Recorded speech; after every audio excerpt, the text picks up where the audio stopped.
కూడా డీటెయిల్గా సర్వే చేసి తప్పనిసరిగా ఇస్తాం. రైతులు ఎవరు ఆందోళన చెందవలసిన అవసరం లేదు. మొన్నటి వరకు వరదల్లో ఎంతో ఇబ్బంది పడ్డారు కోనసీమలో, దాదాపుగా 3 సార్లు వరకు. ఇప్పుడు ఇదేమో తుఫాను, ఒక విపత్తు కింద చూడొచ్చు.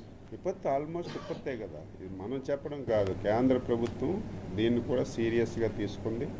ఇప్పటికే ప్రధానమంత్రి గారు మన ముఖ్యమంత్రి గారితో మాట్లాడి ఇది సివియర్గా వస్తుంది, మీకు అన్ని విధాల కేంద్ర ప్రభుత్వం సహాయపడుతుంది, మీరు అన్ని విధాల ముందుకెళ్ళొచ్చని ఇప్పటికే కేంద్ర ప్రభుత్వం మనకి ఇండికేషన్ ప్రధానమంత్రి గారే సాక్షాత్ ఫోన్ చేశారు. కాబట్టి ఇది ఒక విపత్తు ఆపడం ఎవరి వల్ల కాదు. విపత్తు వచ్చిన తర్వాత సమర్థవంతంగా పనిచేసి మనం ముందుకెళ్ళడం మన ముందున్న ఛాలెంజ్. అందులో మన ముఖ్యమంత్రి గారు అందులో సిద్ధహస్తులు.